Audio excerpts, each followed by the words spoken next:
Started from the bottom, now we hit. No, Started from the bottom, now... Oh, sorry. Started from the top, then we go a little lower. Started from the bottom, then we go a little higher. And then go from the middle. Drake sucks. And then there you are. Middle out compression. And then Nick is in the back. Young Money!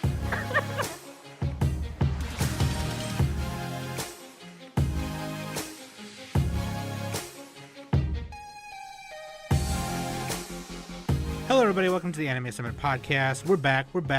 Guess what, everybody? We're back. And we're gonna lay the smack. Lay the smack.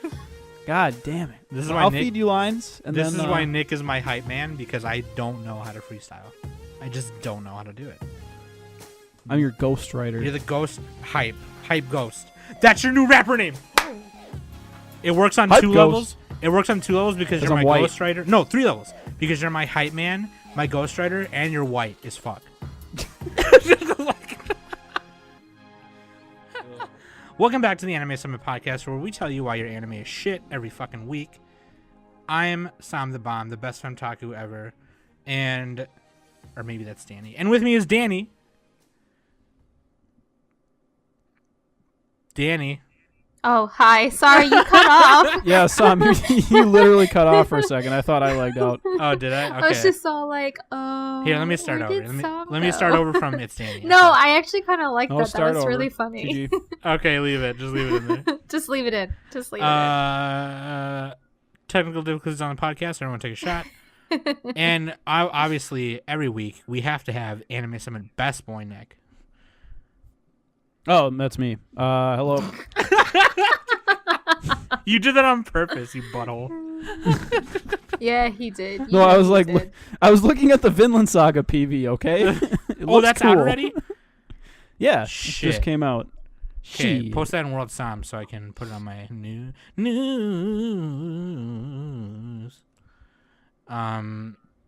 That being said, welcome back, you guys. This week, we're talking about first impressions for 2019. Now, so last season, we started doing this a new way where we do 2 first impression episodes and then have a review at the end of the season. But even though it was our first time doing it, we fucked up because, like, Danny screwed up, and then because, well, she didn't screw up, but her technology screwed up, and then when we were trying to finish that episode, I wasn't recording, so we had to, like, do it 3 times. That was like a whole big what a fuckery. There was like 3 weeks in a row where it was first impression. That is not going to happen this time, I promise. That being said, that's how we do it now. We don't have a mid-impressions episode. I think if it calls for it... Fuck that shit. We didn't need it. We don't really... If it really, yeah. If it calls for it, like for crazy stuff, then maybe. But anyway, that's how we're doing it right now. And that being said, we're going to get right into it. But first, I'm going to tell you to go to links.animesummit.net and go to all those places and follow us. And the last thing I'm going to tell you about self-plugging and sucking our own D's and stuff is going on Amazon and buying a t-shirt, because I announced last week that if you do that and you take a selfie and you post it, or if you don't feel comfortable posting a selfie in our Discord or Twitter, DM it to me or Danny or Nick or whoever, and I will send you a gift. I have a bunch of anime things. I have figures. I have first volumes of a bunch of manga. I have wall scrolls, and I'll stick your name, next to a thing, and I'll pull out like a thing from a hat that says wall scroll or figure or whatever, and I'll send it to you. And then you just gotta give me like a P.O. box address or your address or whatever, and I will send it to you. Legit. Buy a t-shirt, post a selfie, get some free anime stuff. I'll also post it on Instagram too. Post on Insta, bitch. So there you go. Okay. Now let's move on to the fun stuff. 2019. How's everyone's winter season going? I think mine's going pretty Cold. good. Let's move on to Waifu and Husbando right quick. So you didn't even wait for us to respond. So you're just like, how's it going, everyone? It was like rhetorical. I wasn't asking you guys. I was asking them, the listeners. Okay, I wasn't asking you. Oh, okay. I mean, it's not like they'll be able to answer. Shut up, Danny! They can in the car. They can in the car when yell they're it out. talking to the radio or auxiliary phone. Shut up. Anyway, Smokey, get out of here. I don't want to hear it. So, you know, producer Smokey doesn't do his job, and the one time I fuck up, he comes in here and yells at me. Anyway. Because that's his job. Waifu of the... Oh, my God. Waifu of the week. As you and Smokey... You, Nick, and Smokey are conspiring against me. Here's the thing. No, we're not. Waifu of the week is Chika Fujiwara from Kaguya Sama. Literally because... Yo! Dude, she's so adorable. She's alright. Is there a computer program where you can your computer background is like an animated or a GIF thing? I want to have that as my computer background. I think there is. I feel like that would use up a lot of memory or something. Yeah, sure. probably. Yes. Animated background all the time while you're doing stuff on your computer. Your RAM is just like 99% all the time. Just her dancing. Yeah. Fuck. Chika Fujiwara at the end Dude, of her voice actress too is great. At the end of the third episode of that show. The ending for the third episode of that show. We'll get into it. But anyway, and Husbando is obviously Reigen. Ronald Reigen from Mob Psycho 102. Who is that again? He's the guy who runs the agency. He's the president. He was the former president. Is he the blonde-haired guy? Fucking Does he have blonde hair? Does he have blonde hair? I don't remember what number president. Let's look it up now. Yeah, blonde hair guy, yeah. He was like a 30-something. Nick, 30, not Ronald Reagan. 35th? We're not talking about Ronald Reagan, all right? Nick is like looking it up legit, though. All right, over under 35th president. 40th. Oh, okay. Never mind. I was way off. God. All right, never mind. 40th president. GG. GG. Yeah, because, double term bitches, Anyway. Double term. No. Was he a double term? No, I'm saying doesn't matter. I'm Who saying cares? he's only the 40th because history schmistery. Yeah, 8 years is a long time. Anyway, so Nick has once again so eloquently made a list for us, and we're gonna go down that list. And it sucks. No, I'm kidding. Of the What? I didn't make the list. I just copied it down. Shit. You just copied and pasted. How unoriginal. How unoriginal. Nick has made a list for us of shows, and we watched. Danny didn't check it twice, apparently. The first couple of episodes. I made a list, and she didn't check it twice. Shut up. Yeah, Mrs. Claus, what the fuck you doing? God. Stick that in your. We're not going there. All right, we're not going there. So Nick has made a list. We're gonna yell at each other the whole episode. Danny's like, I have limited time, so I watched more than I needed to. I watched next week's shows too. Yeah, she did. That's exactly what I did. So what Nick? So the way we're doing it, and the way we Nick did this to make it easier on you. Danny. Thanks, I appreciate that. The way we're doing it is just like last time. We divided the shows into 2 first impression episodes. So we're gonna talk about the first 8 or 9 shows here, and then the next, right abouts. Yeah, then the next 8 shows. So if you don't hear one we mentioned tonight or today as you're listening to this right now, then you're gonna hear it on next week's. So that being said, going down this list. Yeah, all I did was I went onto the My Anime List seasonal page, and then I just every other show I just selected that. There we go. Put it on the Although list. the popularity changed a little bit. Yeah. I started from the top and then I went views. down. A couple of them changed places, but that's fine. Started from the bottom, now we're it. No, Started from the bottom, now. Oh, sorry. Started from the top, then we go a little lower. Started from the bottom, then we go a little higher. And then go from the middle. Drake sucks. And then there you are. Middle out compression. And then Nick is in the back. Young Money. No, and then he goes. Yeah! What was my rapper name? Ghost Boy Nick or something? No, it was. Oh, I actually like Ghost Boy Nick better. No, it's Hype Ghost Boy Nick. No, that's too many words. No, Nick. Too many words. Nobody's gonna remember that. Ghost it's gotta Boy... be like Lil John or something like Lil Nick. Lil Nick. Young Nick. And then he goes, Young Nick. Yeah! Yeah, Young is always good. You gotta have Young in the name. Anyway, let's get back into the seasonal anime. DJ Tonkatsu. Anyway, yeah. DJ Tonkatsu. You know what I'm saying? Know what I'm saying? All right. Number 1, Mob Psycho 100 Season 2. Woo! So hype. Did not watch this. Danny, one. what are your impressions? I didn't watch it. Yeah, Danny hasn't You haven't seen the first. the masterpiece. I haven't even seen the first one. That is Mob Yes, Psycho. everyone yell at me, start screaming in your car, being all like, "What?" My favorite Yes. part about this is there's a member on our Discord who she only gave Mob Psycho a score and none of our other shows on my anime list. She gave a score. What's that? Is that Sen? Yeah. She's just like, oh, everything doesn't even get a score. Mob Everything gets is a 10. obsolete. Everything is Everything else is obsolete to her. worthless. Sure, pomp. Dude, they're so Sure, funny. pomp That emoji. is so All right. fucking funny, dude. But yeah, Mob Psycho, dude.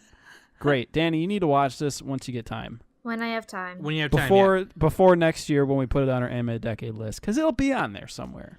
It'll be on there somewhere. It'll be in the top 100. The long-awaited. Well, that'll give me an excuse to watch it then. The long-awaited sequel to 2017's. Long-awaited, yeah. Wait a second. 2017? No, 2000. Wait, what am I looking at? Oh, I clicked on adaptation. That's why. Fucking it. The webcomic ran from 2012 to 20. From 2016. Yeah, it was 2016. Yeah. 2016. The long-awaited. I guess sequel. that is kind of a long wait, sort of. Oh yeah, I suppose Not as long as a long wait for Attack on Titan. Here we go. Just Yeah. saying. For some reason, it didn't feel like a long time. I don't know why. Even though it felt like every other thing felt like forever. Like one of those years, 2016 felt like forever. 2017 felt like forever. But like the whole 3-year chunk didn't feel that long. Right, no, for real though. Yeah. Anyway. Yes, directed by the same guy. Okay, Yuzuru Tachikawa. Studio Bones. Yeah, he also did Death Parade and Which Inuyashiki, is- I believe. Which is oh no, he helped out. I really like Death Parade. Death Parade is pretty cool. Yeah, Sam needs to watch that for the animated decade. It might be on there. All right, give your girl some slack, okay? I'm finna watch it. Just chill. No, you for a wait. minute.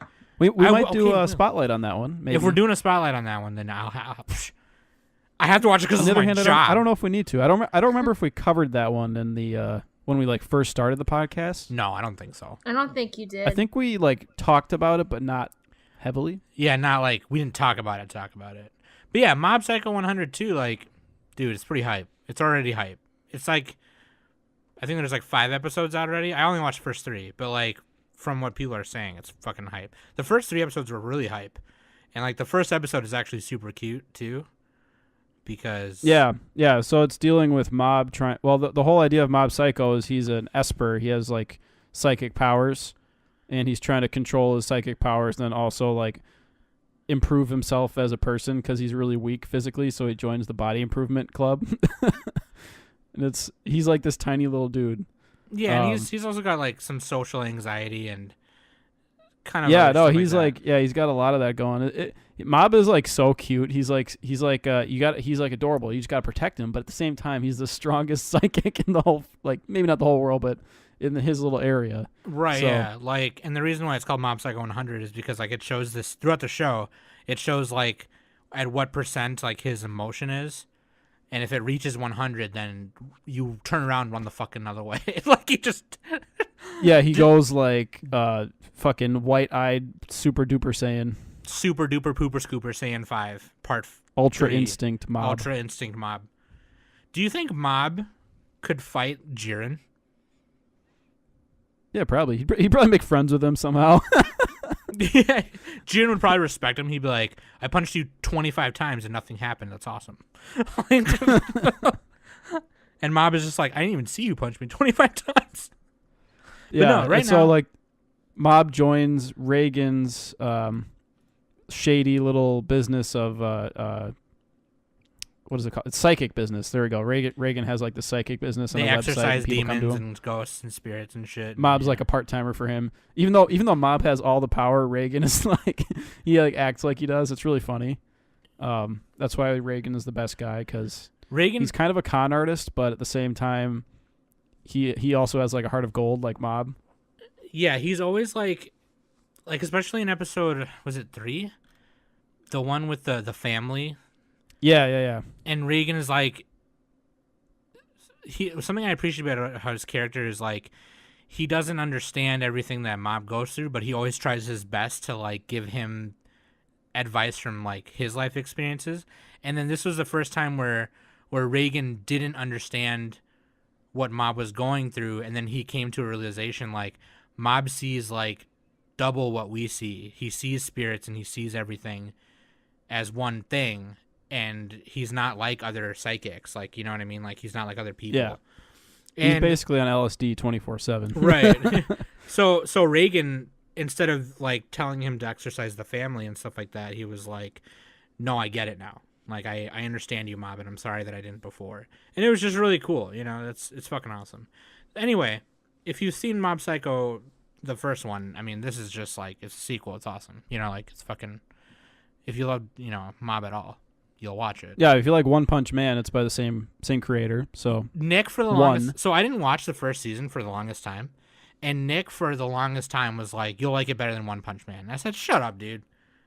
Genos is my boy. Okay, like, shut up, Nick. And then I watched Mob Psycho 100, and I went back to Nick on Discord and I said, I'm really sorry.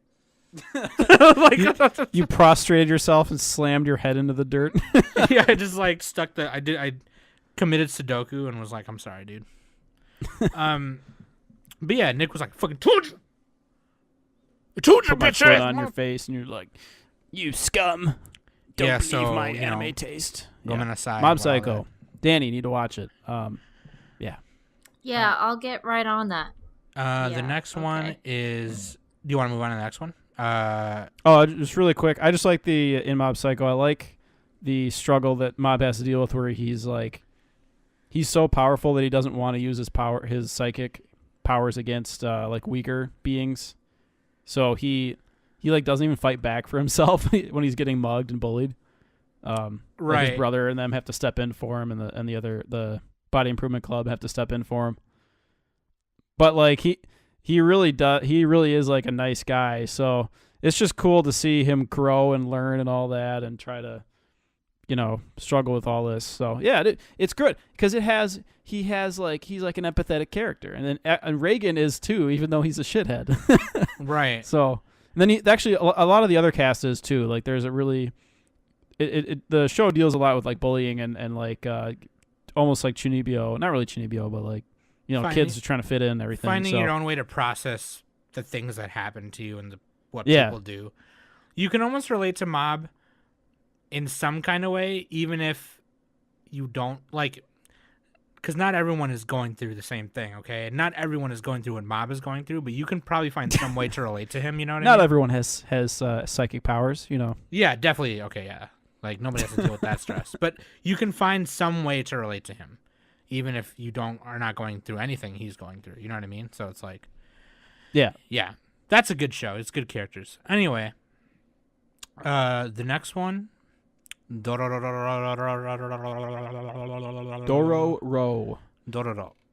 This is a Tezuka Productions, also Studio Mappa animated it. By the way, Studio Bones did Mob Psycho, so... I forgot to mention that. I said it. Oh, well, I forgot to mention it. You did, but I didn't. There we go.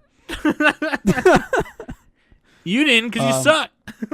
So Dororo is based off of the manga by Osamu Tezuka. He's like obviously the most famous mangaka. Astro came Boy. out in the 60s, late 60s, and they're readapting it now. It's kind of like a historical, like imperialist Japan where everyone's like just getting stabbed with swords and dying in the fields and stuff. It's almost I don't know if it's the same time period as Kenshin. Probably a little probably before that. Probably like a number of years, like 100 years before that. Maybe a little bit after or before.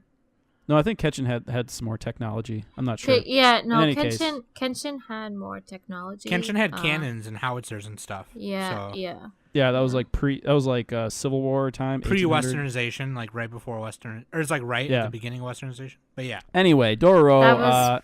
Yeah, never mind. Forget yeah, it's a long time ago. It's feudal Japan, basically, and it's I'm using these terms wrong. It's probably not like the actual time period, but you get the idea. Oldie time Japan. Everybody's wearing kimonos and they have swords and they run around slicing people. With sandals on. They run around slicing people. Dude, like imagine being in your history class and be like, okay, now we're going to talk about the time in Japan where they just ran around in pajamas slicing people. Like a fucking... Oh, man. But anyway, So the basic idea is there's a samurai lord who bartered away his newborn son's organs to a large number of demons in exchange for dominance on the battlefield. I'm just reading Wow, off the what Mal an synopsis. ass. And like so the baby is born with literally no senses at all. He has no sense of sight, touch, smell, feel, nothing. And he has like no eyeballs or anything and no limbs and but somehow it's still alive. I don't understand that. But like so they send the baby down the river to die cuz the warlord sacrificed him to to bring stability to his group. And then what happens is the baby gets discovered by I think this like doctor guy who raises him and gives him prosthetic limbs and stuff. And so you have this like super silent character, and then it flashes forward a number of years, and you get to this orphan boy named Dororo. He's the little orphan boy, and he runs into the cursed guy who's now probably in his teens, I would say. What's his name? Hyakimaru. Hekimaru, that's it. And doesn't Maru mean like demon or something, or No, that's I think it means something to that effect. no. Yeah, I think Maru means demon. Anyway, Aqua close looks enough. like demon. Anyway, yeah. I think that's him. Oh, I'm clicking on the Mal picture, and they have like the old version of the photo. Yeah, so yeah, right.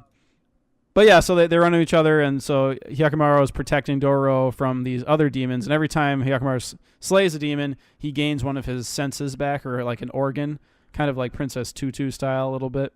So like right now in the third episode, he's got like some sense of feel in like his foot, and or he grew a foot. Like before that, his limbs were just made of literal swords. It was like, what the fuck, dude? He was a Edward badass. Scissorhands. Yeah, except his entire arm was just two swords like stapled together, and he was running around slicing shit up. Yeah, Cool. pretty sweet. Yeah, it's crazy. It's actually super sick, and it's. I Cool kind to of see. missed this one. I did want to watch this one because this kind of did pique my interest a little, but I just never had the time at this point. It has really good fight scenes. Studio Mappa does a good job. I think Studio Mappa is one of the best animation studios. So anytime you see that, just be like, "Damn, I gotta check that out." Yeah. Yeah. What does Sam think? Well, the last time, it's so like, it's really cool because lately you've been seeing a lot of reboots, revivals, remakes, or whatever, new adaptations of works that are done by, I want to say, like the grandparent anime creators of, you know what I mean? Like Osamu Tezuka, and then we got Devilman Crybaby from Go Nagai, and we got that terrible Cutie Honey show from a couple seasons ago. I'll take one Cutie Honey if we get one Devilman Crybaby. I'll take that trade. I'm like, yeah, I'm not even gonna argue or go there. You're totally right. But like the last like adaptation we got of Dororo, I think was like in the 60s. Then there was like the 69 show or whatever, and it was in black and white or whatever. But they're done. 1960. The Dororo to Hyakimaru. aired from April 6, 1969 to September 28, 1969. So it's cool. What I'm trying to say is it's really cool to see these. And if you watch the show, like they do kind of make the art style like kind of old school looking, but still like with a modern take on it. Like how would a new artist do it? And a lot of it is the color palette is super kind of somber and kind of like Megalobox, like how Megalobox had like that. I was gonna say it definitely doesn't like from this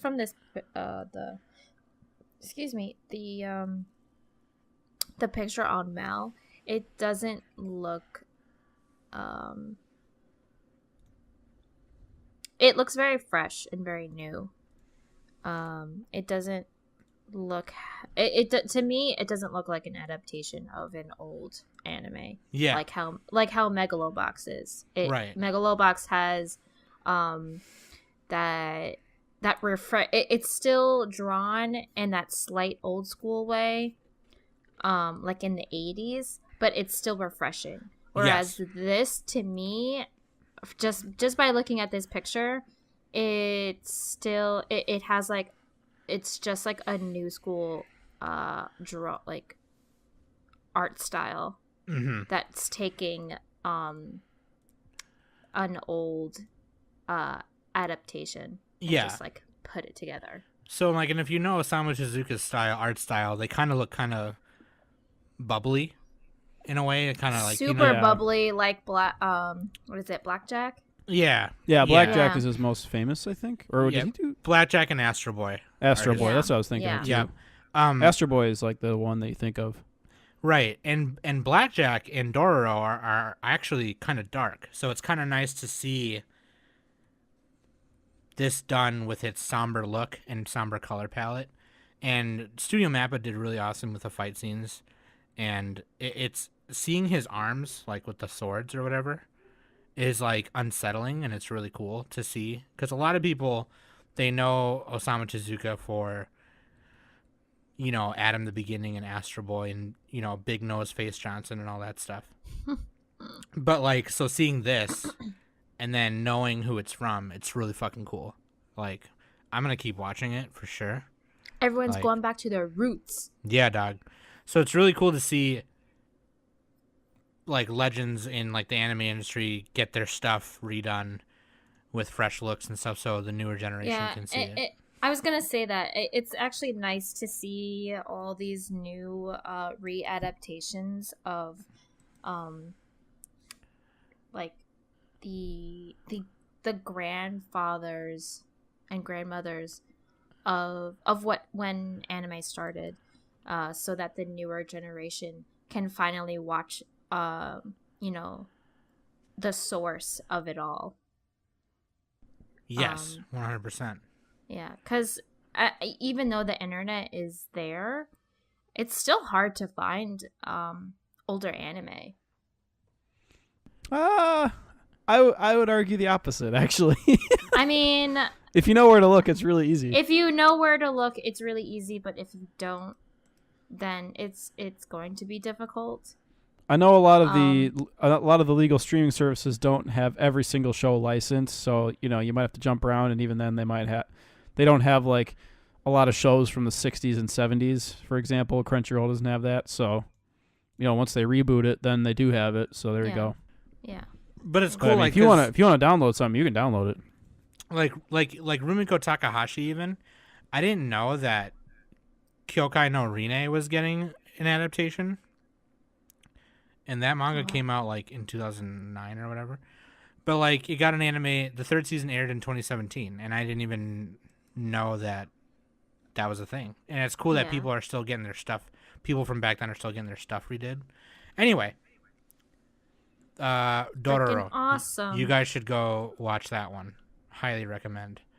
The next one is where our waifu comes from. Kaguya Sama. Kokura Setai. Love is war. That's what war. it means. Tensai Tachi Norenai Zunosen. Okay, so before, and I kind of said this in the Discord, I am like kind of like getting annoyed with like the elite school with super smart kids in it, the anime. Yeah. I like, it's kind of like. Wait, you don't like this one? I mean, I don't mind it. Dude, the directing is fucking crazy. I love it. You I have to admit, this looks way more fun than like the quintessential quintuplets with like boring ass shots. You know what I mean? Is. Like no, with this one, they're getting real creative with it. It Who is. did the directing? It was A1 Pictures. Shinichi Omada. Yes, is the director. Yep, and they've done Da Capo, Hidamari's Sketch. They did Madoka Magic. Oh, it was more storyboard. I'm thinking like director. Grand Crest Senki. Grand Crest Senki. Anyway, oh shit. No, Shogun Roku Rakugo Shinju. Okay. So this is the director of Rakugo. Yeah, no wonder it's good. That's all you need to know. Rakugo director. And it's a romance kind of comedy, but there's also like some psychological stuff in it. And I really love the animation. I love the art style. I just kind of like, maybe it was just off-putting to me because when I started it, I was like, You just don't like romance at all. I don't know. You don't like this. You just don't like this. You just don't like this type of show. Same as I don't like the cat show or the straight harems anymore. The cat show, and we'll get to that because I got some negative ones about that one too. But it's just even if it's done really well, you're not the target audience. So you should let me give some pointers on it. Yeah, no, go ahead. I love the character design. Sorry, go ahead. Yeah, I really like Kaguya Sama because it kind of reminds me of like Death Note and His and Her Circumstances, where you have these characters who are like really overanalyzing their every little situation. And the whole idea of the show is the student council president and the girl who's in the student council. She's the the vice president. She's the vice president, Kaguya, and then the Miyuki is the president. And they are in love with each other, but they're both tops, so neither one wants to be the bottom. They don't want to admit weakness and confess first. They're trying to get the other to confess first. That's at least the first few episodes are trying to do that. So that's basically the idea. And there's various hijinks and scenes that happen, situations. It's a comedy and a psychological, so I like how that interplays. And then you have Chika, the student council like assistant of some sort. She's another member of the student council. Secretary or the secretary or treasury, something to that effect. She's a secretary. And Chika, she kind of gets in a love triangle. She's not really in love with the guy, but Kaguya thinks she is, and she's she's getting like really inwardly angry at her, but not being bright on the outside and everything. So I just like how that dynamic plays out. And then obviously you get these. The OP and ED are great, especially in episode 3 with Chika dancing. They must have spent a ton of time on that because it is hand drawn with computer assistance, but like the way that her skirt flows and she's like dancing so smoothly, I think it was a little bit rotoscope too, or they used that technique in addition, and then they drew over the top of it. I think that's what happened. I don't know. I'm not an animator, but yeah, rotoscope. Yeah. If you're following anything with current anime, you've already seen the dance of Chika, so it's super cute. It's funny. It's funny that you mentioned that because it did become a meme, and a friend of mine tagged me on Facebook of Chika dancing and stuff, and he was all like, "Danny, what anime is this?" And I'm all like, and that's just a gift. Her voice actor, and I'm like, Kaguya Sama, War, whatever it's called. Yeah, Kaguya Sama is all you need. Love is War. Yeah. Who did Konomi Kohara? Yeah, she did the Kaguya voice actor, or not Kaguya, Chika. Oh shit, she was also Kazumi in Asabase. No wonder everyone rejoices. No wonder we like her. Now I need to know who did. Okay, so Kaguya was done by, looks like a relatively new actress, Aoi Koga. She didn't do Ace of Base, so we don't like her. I'm kidding. You can't sit with us. You can't sit with us. And I like how the president. There's like a really funny scene where the president is giving love advice to another student, and the guy doesn't have any experience himself, so he's just faking it. And he notices that Kaguya is standing behind the door and like secretly eavesdropping. So he's like, you have to do the wall push, the Kogoban or whatever they call it. And he like pushes the wall, and Kaguya is right on the other side of it, and she's just like about to break, and it's really funny the way they directed that. I think my favorite one was with the bento box. I think that was in the first episode. Yeah, where Chika gets the box. Yeah. Or like Kaguya was going on about how sharing your bento with someone was kind of like disgusting or anything like that.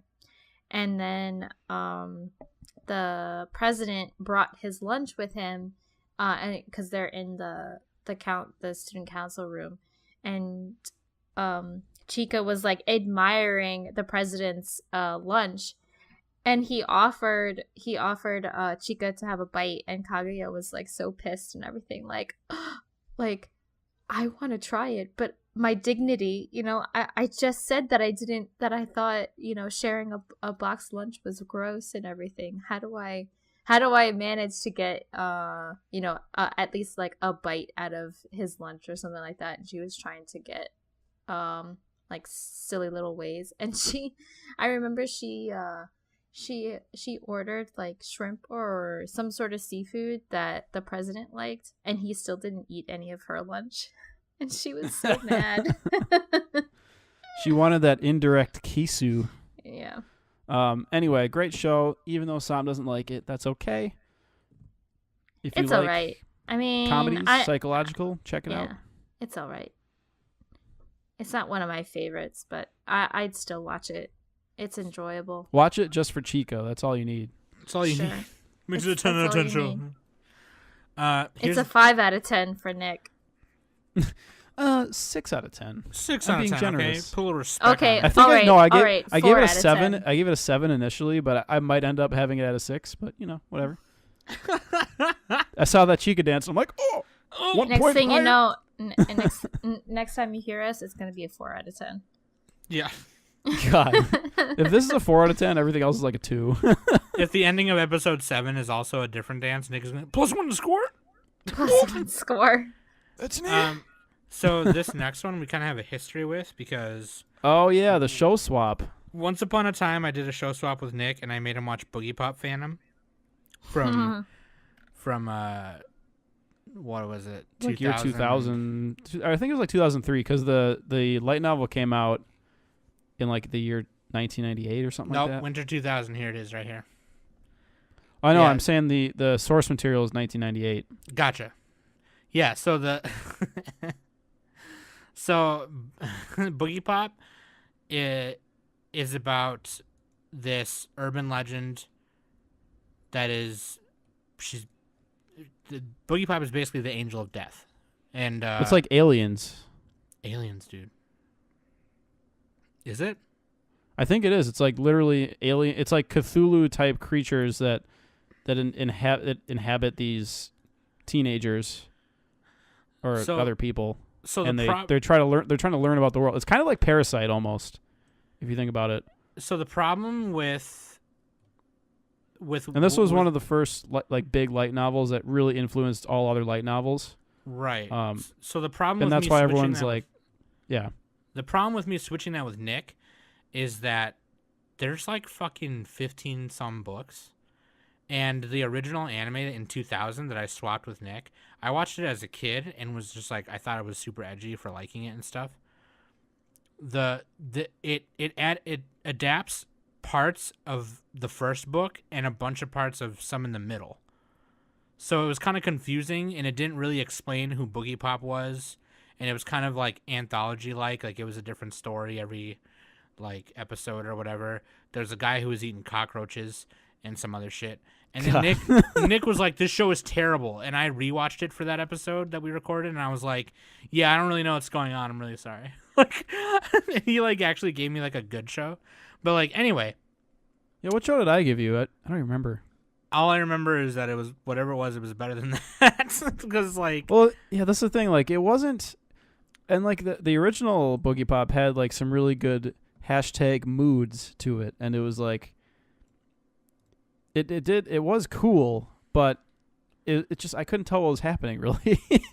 right. And there wasn't enough of a hook to hook me in. Like, you didn't have enough of like a main character or driving force to it. But like, that's kind of what Boogiepop is. It's hard to adapt. Apparently, I've never read it, but So the anime in question that we're talking about now is called Boogiepop and Others, and it's based on the first book, Boogiepop and Others. So I think they're gonna try and reboot this properly, and like actually do it from there. But it starts off with the main one, or not, I don't know if he's the main character yet, but like it starts off with this guy and he's gonna go meet his girlfriend and she's late, and Boogiepop shows up, and Boogiepop is his girlfriend, and he's like, wait a second, what are you doing? And then Boogiepop introduces themselves and they say, I'm just a fucking phantom dog, and the world's in danger, and that's why I'm here. I only pop up when I'm needed. And he's like, get out of my girlfriend's body, and she's like, nah. Anyway, so like, and Boogiepop isn't a male Nah, or female. dude, It's sorry. just it's like this mythical creature, like an alien or An entity. a god or something. Yeah. yeah, It's kind of like Boogiepop- Parasite again. You got these aliens trying to take over the world, basically, sort of, yeah, or study humanity. They're trying to study humanity, and like the first 3 episodes, which is what we watched, they kind of cover the same story from different angles. So you get I forgot the word for it, but you get the part where it shows you the end of it first, and then it goes back and shows you how it got to the ending. yeah. There's a you term have, for like- it, and I totally forgot what it was. But Yeah, I can't think off the top of my head.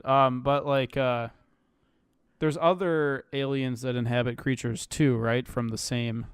Boogiepop is like a different. There's like these aliens that come down, or no, it's not aliens. It's what was it? They were studying Boogiepop in a lab, right? And then it escaped, or it wasn't Boogiepop. It was oh boy, I don't remember exactly. But they were studying one of the creatures in the lab that inhabited one of the humans, and it escaped. And it was called Mimic or something because it could copy whatever humans did. Yep. And then it's able to get to attach to other people too, and like one of them turned out to be like a murderer, and they were eating people and going around doing that. So Boogiepop and the boys and girls had to try to stop it. So Right. And that's basically the first little mini arc. Boogiepop is like the way they explained it was, I just pop up whenever I'm needed, and that's why they call me Boogiepop. So Boogiepop, the thing about a boogie people or the boogeyman is that the boogeyman only pops up when he needs to, and that's like why he's scary, and he always shows up under your bed. So that's why they call that's why Boogiepop is called Boogiepop. But anyway, it's hard for me to explain. If you've read the source material, everything makes more sense. yeah, I bet you this anime is going to do a better job. It's already doing a better job, like with those down first the line, 3 episodes. Explain more. Yeah. Explain more about how the mythology and the lore works. But like, then word starts spreading around the school of like, oh, did you hear that? Nagi saw Boogiepop. It's like, oh, she saw her too. It's like, yeah, and it's like the urban legend is being built as you're watching it almost. So like, I expect it to be pretty introductory since it's like the first book. It's supposed to be adapting the first book in the light novel series, whereas the 2000 anime that I made Nick watch was like all over the place. And maybe that one had a lot of gaps. Yeah, maybe they thought they could do that because of the way it's written. I don't know, but either way, I hope this redeems Nick because One thing I'll say is this new version of it.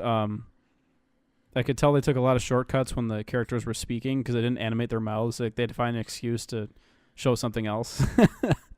Isn't that every anime though? Like, it's like a lot of them, but like with Kaguya, for example, they show all that, and with this one, it's like they're saving all their budget for the fight scenes or for the for the blood explosions or whatever. So It's Studio Madhouse.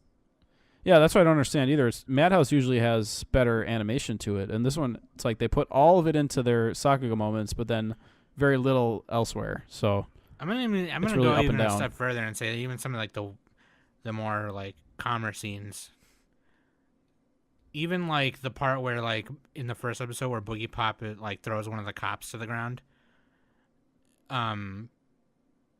it almost kind of reminded me of like the way Castlevania was animated. Like there was different in between. The in between animation was like not all there or something. The way I don't know, it looked a little weird. But like yeah, this one has like only a barely above a 7 on Mal. I think a lot of the source readers, I'm sure, are disappointed. So it has like a 7.10. which is low for a it's new lower, show. So. yeah, and it's lower compared to its 2000 adaptation. I don't understand. I think that's just nostalgia goggles or something. I don't understand why people gave the old one such a high score. I mean, it's not that much. The 2001 is 7.22. Oh, well, that's still So higher than it deserves. I mean, it's like 10 points more higher. Anyway, or 12 points. So yeah, the source readers just wanted it to be a certain way, and maybe it's not exactly doing that, but whatever. Yeah. The opening song is also pretty catchy. Yeah, the opening and ending songs to this are great. Who did those? It was Myth and Royd. Oh, Myth and Royd, and then Riku Azuna did the ending theme. Yes. That's one of my favorite OPs of the season for the Myth and Royd one. Oh yeah, definitely. It's fucking cool. That song is called, by the way, Shadowgraph by Myth and Royd, and then Whiteout by Riku Azuna. But yeah, I read a lot of people say that this is more faithful, and that the original one even had some original stories in it, and that's why the 2001 was tripping a little bit. But yeah, so give that a watch. Let me know what you think. It's a psychological mystery horror. Boogiepop and Others. The next one is I Want to Do It with Quintuplets, the anime. This one has a higher score than Boogiepop. It's because it's so simple. It's just like, fuck, Go man. to Bun no Hanayome. It's The Quintessential Quintuplets, or the Five-Witted Brides, or the whatever. Dude, this is also Tezuka Productions. Yeah, no, I mean, look, I'm sure it has some good aspects to it. Like, I don't know, man. It's hard for me to pay attention to this type of story anymore, so I should let you guys take the lead if you liked it more than I did. I did not like it. I don't like harems. Like, it just was not into it. It's like a comedy romance harem, and the five girls, they all have big boobs. They all have big boobs. Well, they're quintuplets. Of course they do. The one guy, the MC-kun, Futaro, he's like trying to help them study so they can graduate, but they hate studying, and they just want to mess around. They all failed at their school. That's why there's got 5 out. of them. They all score exactly 20. So with their powers combined, they can pass one test. Yeah. Stupid. But yeah, he takes on the tutoring gig because he wants the money. He's like, oh, sick. I get paid to teach people because I'm smart as fuck. But then like, they're 5 girls, and they're all daughters of this wealthy businessman, and they're spoiled. You know what I mean? They're spoiled as fuck. Girls Just Want to Have Fun by Cyndi Lauper. There you go. No, dude, I thought it was boring. I don't know. Just like, I don't care. Like it. Yeah, if you like this type of show, like, check it out. I mean, you probably enjoy it. But the art style I love too, and I love that all the girls have like kind of their own uniqueness. Like, you can tell which one's like the quirky one. You can tell which one's like the shy one, which one is like super serious, and which one's the kind of motherly like one, and whatever. Kind of like the fucking Ninja Turtles, they all have their kind of quirky things, whatever about them. But like, I don't know. This is one of those things where maybe I'm just not the target audience. I'm just not into. This is one of those things where I feel like Quokka would be like, it's cute girls doing cute things. I'm Quokka. I live in Korea. But like, no, it's not that. It's just a harem. Yeah, it's not even that. Because cute girls doing cute things is like, that's like a 4-girl, like 4-coma manga, with all chibi designs. This is like a kind of a regular romance harem. So I love how Nick just came in. He's like, no, dude, it's not even that. Like, it's like well, that's different. I'm not saying it's better. It's different. Not my thing. Yeah, it's not really my thing. I think the girls are pretty cute. That's it. Yeah. Yep. There you go. All right. Unless Danny has something to say, we can move on. This was like kind of odd. I don't really appreciate how all the girls have big ass boobs, and every time, like, there's a chance their boobs just are there for no apparent reason. It reminds me of like, I mean, it is a harem, so it definitely reminds me of another harem called Happy Lesson. Except like in Happy Lesson, the girls that are in there are like the MC Kun's teachers, and then when they're not at school, all the teachers is MC Kun's mom. So, Nice. So it's like what? Whereas this, it like they're all sisters. So I don't know. It's very I'm very turned off by it. The main character is kind of funny. I can give him that. And he's very what's the word I'm looking for? He's very determined to like help these girls to like pass and stuff. So that's I mean, there's a simple premise, you know. That's a simple premise. Yeah, I mean, that's there's gonna cool. be hijinks. I did like that he kind of had a little bit of a bond with one of them, the girl with the headphones. Her name was I think Miku. Cause she's like low key fandom over warlords and stuff. So, that like little scene was kind of cute. But again, yeah. But the second they said Nobunaga, I was Nobunaga to finish this show. So yeah, yeah. I had to force that joke in. Yeah, but I don't know.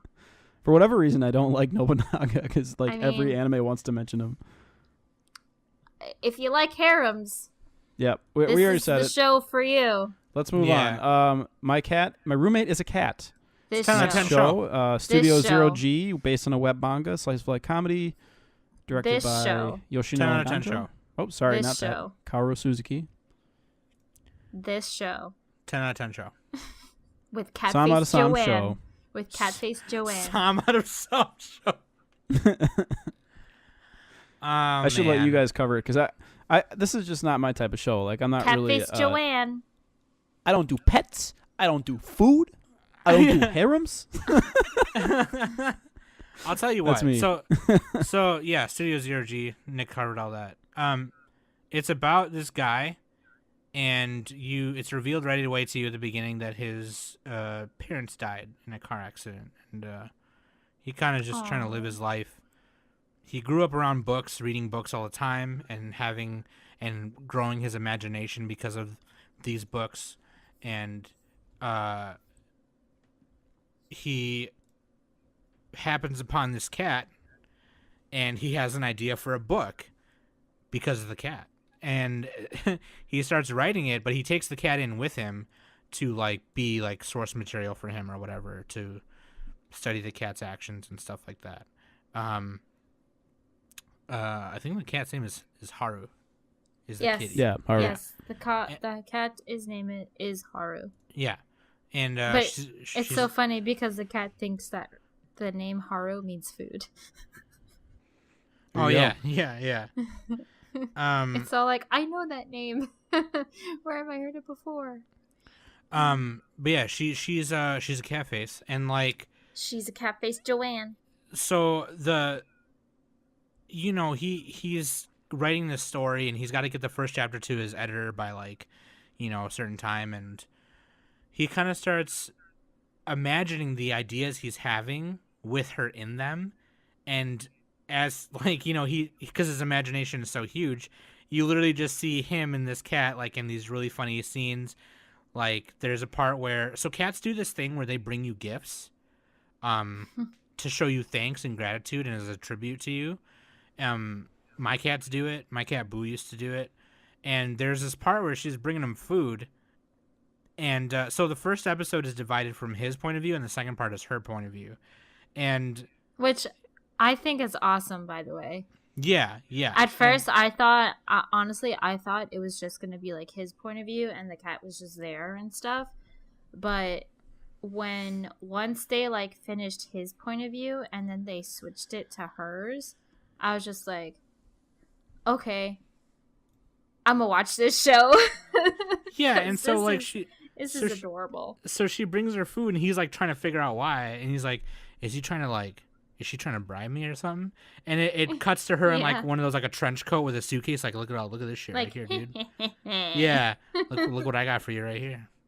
Anyway, the show throughout as you're watching more of it, he finds these new like ideas every time she does something that's just a normal cat thing. He's imagining it. He's so fascinated by it, and then his imagination over exaggerates that little like cat thing that she did. Right. And it's just she's just doing cat stuff. And it's just like, and she's kind of feisty, you know? She's kind of like, what the fuck is wrong with you? What are you doing? And dude, and it's just like as he's trying to write his book at home, and she's there being a cat face. And like the reason, so like I have a different bias towards this. A lot of people like Nick would say that I have a bias towards it because it's Catface Johnson. But the bias, no, it's Catface Joanne. Oh yeah, Catface it's Joanne, because she's a Somface Samson. Somface Samson. Thompson.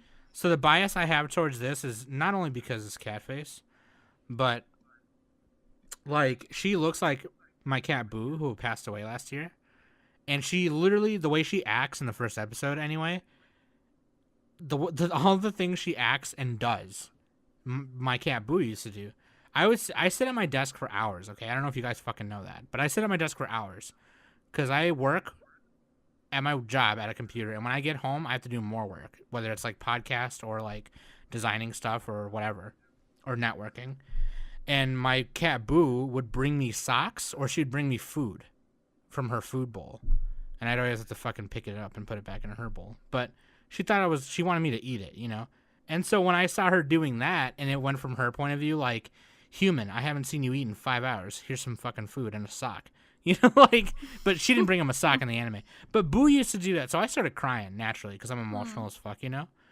And that's the bias I have towards it. So, like, I don't think this show is going to be super, like, amazing or anything. But I know that I'm going to have, like, an exaggerated... You're going to like it. Yeah. Because I have because that kind of of your I have a and personal not only that, connection to it. Exactly. You have a personal connection with it because of your cat Boo. You know, I love animals regardless. Granted, I've always lived with dogs. The only time that I've lived with cats was with my uncle back in New Jersey. But with her, she's an outdoorsy cat. She goes out whenever she wants, and she comes back. She's definitely not like Haru, where like she'll come bring you food or anything like that. She's a fucking lazy ass bitch. So I still like it because of how the main character acts, because he's just so fascinated by this cat. It's all like, dude, you clearly have been such a shut-in because you don't want to have human contact with anyone. Even when he was a teenager, he didn't want to have human contact. When they went through that flashback of him in high school and he was reading, and like his classmates were going behind, like whispering behind his back, like, oh look, he's reading again, blah blah blah, and like, oh he might hear you. And then when he goes home and he's like in his room and he goes, oh, it's summer vacation, I get to read finally, like all day in my room. And then all of a sudden his mom barges in and says, look what we did, we're gonna go on this trip. And he's all like, no, I don't want to go. So Right, yeah, right. So my recommendation before we move on is, my whole thing is, if you're like an animal lover, especially a cat lover, you'll probably just like it. Like, you know, like the animation's average, it's okay. You know, like I don't know how it's gonna end. To be honest with you, it's a slice of life. It's based on a web manga, but like, I don't know. I feel like if you're a cat lover or even just an animal lover like Danny, you'll probably like it, at least enough to watch like the first 4 or 5 episodes, and probably even after that. So I still think it's interesting. Excuse me, especially the characters. The opening is really cute. I actually really like the opening. yeah. And there's like 2 other cats, and obviously one of the cats that's there is similar to Haru, so they must be either siblings or whatever, I don't know. But there's another cat that I'm really interested in, like who is that, you know? Right. So because we already met the sales associate at the pet store, and we already know the editor and what's his name, the author's friend who comes in and fills his fridge. Kawase. That's sushi. Yeah. So we already know who that is, but then there's this other guy that we don't know who he is. So it's like, who are you? I want to know who you are. Right. So I'm gonna keep watching it because cat face. That's like point blank period. That's all it is. And I'm interested to see Subaru, the writer guy, the main character, and how he views the cat things, because I'm an outsider looking in and I'm just going, dude, she's just doing cat things. Exactly. So it's funny that way. Anyway, Catface Johnson. Moving on. Yeah, I don't want to go on anymore because Nick gets mad when I talk about Catface Johnsons. So the next show is How Clumsy You Are, Miss Ueno. It's 1 out of 10. There's no cats in it. It's a 15-minute. It's not really a short, but it's not a long either, so it's a medium. It's a schmedium. This is a comedy romance. I didn't get the chance to watch this one. And it's based on a manga, Studio L'Esprit. And the whole point is there's a girl who has a crush on a boy. It's kind of like Tanaka-kun, where she's... Tanaka-kun? Yeah, the one with the big forehead girl, where she's teasing the boy. But in this show, it's a lot more lewd, and she starts out, like, her first thing's trying to make him drink her piss. She's trying to, like, R. Kelly him. Yes. She's like, drink my pee. Ew.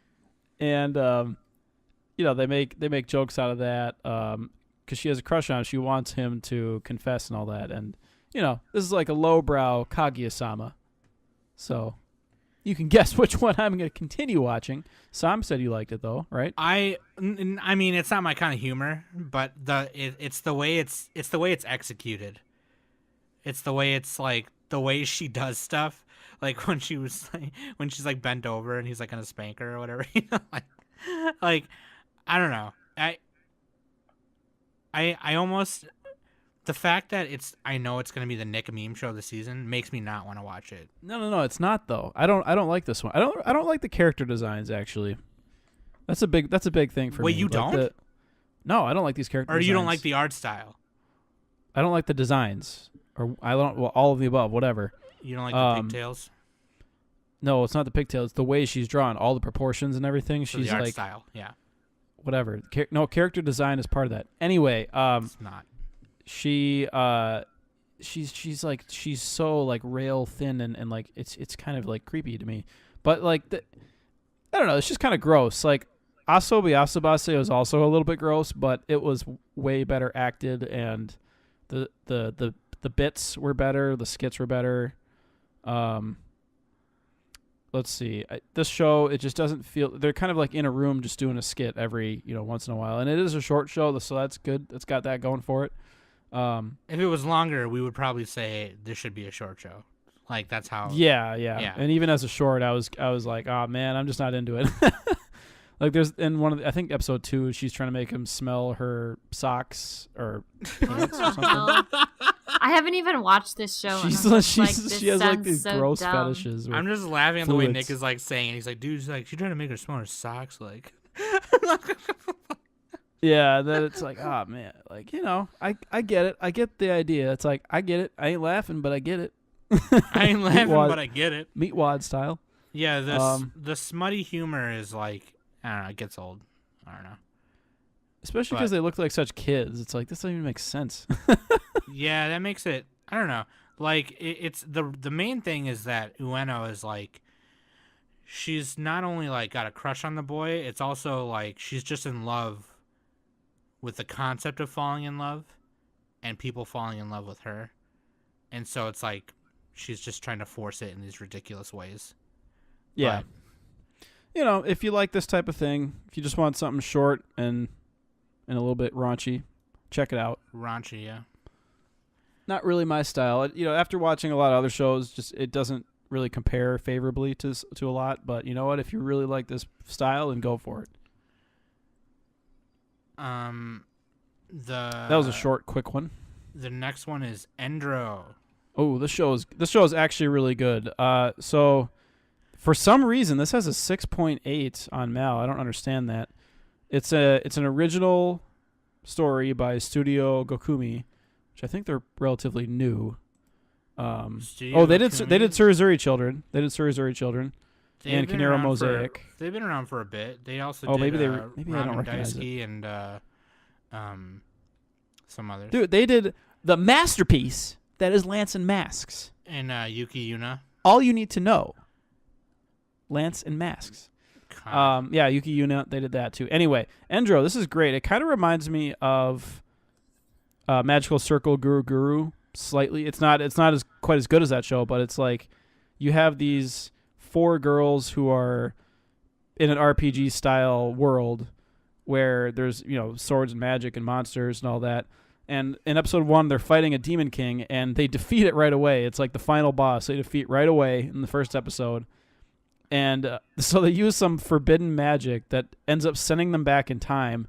And the demon lord becomes this little lolly girl who's also their teacher. And it goes on from there to like make all these, funny, jokes and skits. I couldn't believe this one was an original. I thought it was based on something, but they're doing a good job with like utilizing the tropes, and kind of putting slight twists on them to make them funny. The characters are all well acted and great character designs. I really love May, the card girl, like the blue haired one. You guys watched it, right? Sam, got a chance to see it? I only watched the first episode, but I know you don't like this type of show. No, you know what? I thought I was gonna hate it because I thought it was just like, oh god. At first, I thought it was a magical girl show. But like you watch it and it's got like this RPG like element to it, kind of like Guru Guru. Because it's a game. The source material is a game. No, it's an original. No, it's original. No, it's not. This is based on a game? That's what it says here. Where you look on my anime list, it doesn't say that. Yes, it does. It says game. It says source. Oh, adaptation, right? Endro. Nope. Well, manga, I don't know. I think it's an original though. Anyway. It says a game. It might be based on a game, but with like an original anime story, where they kind of like Rage of Bahamut style. I think that's probably what you're thinking. Because Rage of Bahamut was based on a game. I think you're looking at something else. Anyway. No, I'm not. Link it in the chat then, Danny. Shit. My anime list is not showing that. Yeah. That's maybe what it's on Wikipedia. Yo, I'm going to screenshot this. Yeah, do it. Source original. That's what I'm. Anyway, let's get back to it. No, anyway, what I was saying is I thought I was going to hate it because I was like, oh, it's just it's another cute girls, different colored hair, cute girls doing fighting, whatever, bullshit. But like, dude, it is actually that. Like, it is actually super cute and it's so like, the animation is really good. Like, it's really well made, and it has like great voice actresses. It has the girl who does Chino from Is the Order a Rabbit. That's why I like the blue hair girl. It's the same voice as Chino. Yeah. Minori Minase. Yep. And it presents really cute and whatever, right? And that's like annoying or whatever. But like, if it didn't, it would feel wrong. Like once you watch it and get the environment and the feel for how everything is, and fucking what's her name? The Julia has the little dragon on her head. Like, it's so cute. Oh, she the one who punches everything? yeah. Or no, maybe that's the hero. That might be Yusha, actually. That's what I said. Isn't that what I said? Or But did I say everyone Yu? calls her Yusha because it's just hero. Oh. Fei Fei's the one with the fists. Yeah, no, you don't need yeah. to know their names. You're It's right. No, we're talking about the same. We're talking about the same. Yeah, because Yulia is Yusha, but they call her Yusha. But Why do these girls look like poorly designed Madoka Magica wannabes? damn. No, they don't. They You look great. cold. They do. No, they do. They're adorable, Danny. You just don't appreciate. One has pink hair like Madoka. The other Yeah, one Danny, has that's the trope. purple hair. They're It's playing a to the trope. tropes. Other one Every has cute girl show freaking- has different colored hairs. There's like a pink no, hair, no, a no, blue no, hair, no, no, whatever. no, no, no, no. The blue hair is the kudere, the deadpan lolly. The pink hair is the genki. You know, then you got the purple, who's like the weird one. These you got the orange girls are blonde hair. Madoka Magica wannabes. But it's not a magical girl show. It's an RPG It show. don't matter. They got similar. They Okay. got similar hair. Danny, I'm gonna point you to the direction of Daybreak Illusion. Watch that anime and then come back to me. Anyway, like, because that when is I a, have time. When I have time. that is a magical. Yeah, after you ripoff. finish Mob Psycho, please. No, like Daybreak Illusion is a blatant Madoka Magica ripoff. Anyway, here we go. Endro though is super cute, and it's like Dude, the I love designs on this show are amazing compared to even like the Miss weapon Ueno. design. Yeah, The weapon design is sick. they kind of look like new game characters, if you in a way, sort of. Maybe that's why I like it. I don't know, but like I want that pink sword that Yusha has. Haruko Izuka did the character design. I'm just looking at this. Look at it real quick and tell me right now. Oh, Tell me she to did my the designs face. for Gakugarashi or School Live. I did like that too. Little Buster's character design, Tamayura character design. Yeah, so it makes sense that these look great. Yeah, There you go. Little Buster's character designs are really good. I want that hammer too. The fucking purple hammer. It's cool because they're made out of like these crystals. Like the main parts of the weapons are made out of these crystals. But yeah, I think what's her fucking name? I don't remember the purple hair girl's name, but she's got this hammer, and the one end of the hammer is like this sharp purple diamond at the end of it. It's badass. But it's fucking cool though. It's a really beautifully done show, and it's just really cute. Honestly, like it may not be you may not be the target audience, whatever, but it's a slice of life. It's like really chill. You could just watch it. You know what I mean? Like if you're caught up on everything else, put it on. Put it on. Get back to me right quick. Yeah, do it. And Mao the Demon is best antagonist. Every time she laughs, she starts coughing. yeah, She's like too weak to do the evil laugh. She's like, ah, like that's what she does. It's great. Yeah, dude. I think their first quest was to find a cat or something. yeah. And Mao, like the whole point is she's trying to make them fail in school so that in the future they don't defeat her. And she makes them, like go on this impossible quest. And the hero girl miraculously gets the super duper Excalibur sword. She just pulls it out. She's like, "Oh, I got it. I'm the hero." Yeah, and then the Demon Lord, they're supposed to yeah. go searching for a bunch of cats, but they eventually get an actual quest to search for a girl's lost cat. Yeah, and then it's just like the way they handle all it, like they get 5 more kitty quests and stuff, and they go on. They keep taking just on get, quests. It's just ridiculous. And like at one point they try to loot this person's house, and it's poking fun at the RPG tropes of like just looting random houses and breaking open pots and all that. Yeah. Legend of Zelda: Ocarina of Time, just go in someone's house, break all their shit. That is another reason why I think people would like it too. If you're a fucking gamer who plays a lot of JRPGs, like I can kind of see where Nick would make that comparison to Guru Guru, which is one that blatantly plays into the JRPG things, even with like pixel animation and shit. Yeah, it's like Dragon Quest. This is more so like Konosuba levels of doing it. A little bit, yeah. But yeah, no, it's really funny. I like this show. So I think that's the last official one we had to do. But did anybody catch anything else? Not counting the ones from next week, Danny. No. I did watch The Price of Smiles, but I think we'll talk about that one Okay, and then I watched Grim Notes, the animation. Did you watch that as well, Sam, or part of it? I did not. I know it's based off a mobile game, that's really popular in Japan. Yeah, I mean, I can really quickly just. It's.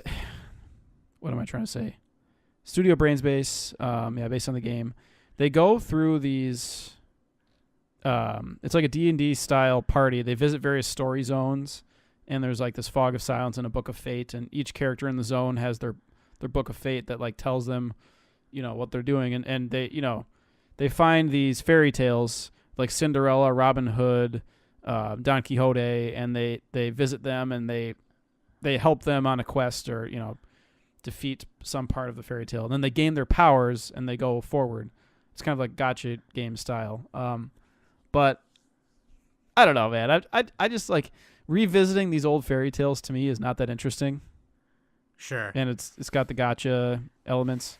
So, it's just the concept itself isn't that great. It does have some cute designs, I suppose, but yeah, I've played enough of those mobile games to kind of get that concept.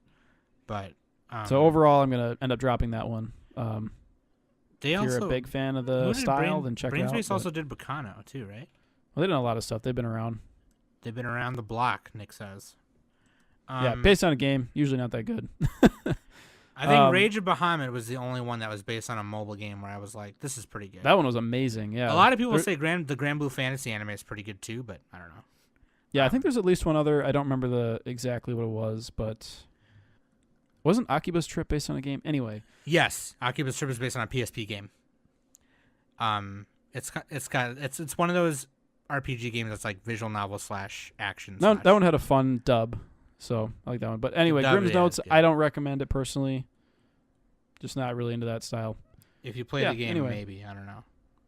But yeah, so what do we think of this first batch so far? I was surprised. Danny hasn't watched Mob Psycho. If you haven't watched Mob Psycho, then I was surprised by Endro. I really like. Yeah, that Mob was my Psycho. biggest surprise. I love that show. Yeah, because like we all have these things in anime that we're sick of. Okay, and I have to do better as a host to try and not do that. Because I immediately wrote it off when I watched the PV for it. I was like, this is stupid. I don't want to fucking watch this. But, I don't watch PVs anymore.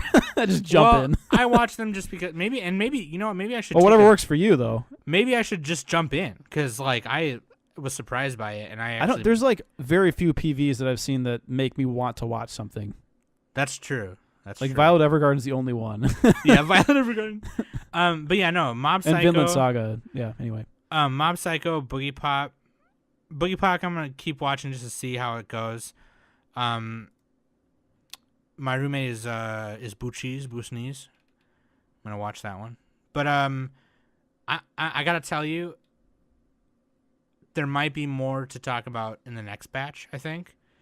Yeah, definitely, because we got Promised Neverland and Shield Hero, and those are the two biggest of the season, basically. Yeah, along with Mob. So like, but like the timing when I made the list was like every other show based on popularity, and then they shuffled around, so it turns out those two ended up higher up. Right, because we were just planning ahead, and you were just writing them up. Yeah, no, it's all good. I think it's fine. But I mean, Mob Psycho by itself is like, I think if we're including sequels, I'm going to assume that's going to be the best show to come out this season. Mm-hmm. It's just super high quality all the way through. Really great story and characters, great animation, really good animation, like the fights. Bones, dude, I'm telling you, fucking love Bones, fucking love it. Yeah, my rankings for this batch, it's like Mob Psycho. I'm gonna go out on a limb. I'm gonna say Endro is my number 2. Hot take. Kaguya Sama is my number 3, and then Dororo and Boogiepop tied for 4. The rest of them I'll end up dropping. I'm gonna copy that, except I'm gonna do Mob, Dororo, Endro, Catface, Boogiepop, and then the rest probably. Like, you're dropping Kaguya? You can't drop Kaguya, Sam. Got to give it some more time. All right. Yeah, put a little more salt on it, maybe. Put a little more seasoning on it for me, Nick. Danny's already watched Promised Neverland and Shield Hero, I think. She did, yeah. Yeah. She did. She was just trying to watch whatever Promise she could. Neverland is pretty. Oh my god. Oh, we'll Well, save it until next week. Save for next week, Danny. No spoilerinos. Yeah. No, What? for the ones that I've been watching for next week is Promise Neverland, the Shield Hero, Kakaguri. Yeah, next week's gonna be a banger. What else? It's gonna be a banger. I'm planning on watching Domestic Girlfriend. I think I put that on the list. Yeah, if you I didn't, did. we can You add did. it on. No, you did. Anyway, what do you think of this week though? Like, what are your favorites from this week? Top 2 or 3 if you had them. Catface Johnson. Well, Catface Joanne, really. God, this week had a lot of duds. Especially if you haven't seen Mob Psycho. I mean, I didn't watch Mob Psycho, so I can't really say Mob Psycho. Kaguya is okay. So, but I have to watch it a little bit more. I kind of fell asleep watching that one. Damn it, Danny. Danny, watch Endro. You'll love that one. Maybe. Just try it. I really Just a want to tip. see. I really want to see. No, I really want to see Dororo. Oh, you didn't watch Dororo? Okay, No, well, shit. No wonder. It's on my plan. Everyone yell at Danny. So, Danny, Yeah, if you would have watched Dororo instead of fucking Shield Hero, we wouldn't be in this I'm predicament. sorry. I went like. Shit! I'm sorry, but Shield Hero is like #1 on Mal right now. That's so okay. So like, you can just reverse it next week and give us just- your Dororo takes. And you get my and your Dororo Shield Hero. takes. Just do both of them next week. Sounds Fine, good. I'll do that. Look, planning on the podcast. Hashtag everyone take a shot. You already Take know a what we're shot. planning for next week because we're gonna finish first impressions, and we will get back to you on all the hot takes and all the shows that Nick is gonna rate 6 out of 10, which is basically 10 out of 10. So take that with a grain of 10 salt. out of 10? 6 No, out of 10. his 10 out of 10 is like between 4 and 5. That's You know his what? 10 out of 10. Twitter poll. Compare your thing to your scoring to Nick's scoring. Let's see how it weighs out. We'll find the Well, the way it average. works is my scores are 1 point lower than everyone else's because I have higher standards. I understand. If on that bombshell, So God stupid. damn it. Except when I don't, and I give school days a 7. I've been Sam. That's been Danny. Anime Summit Best Boy Nick, and this has been the Anime Summit podcast. Butts. Catch it one. Catch it one.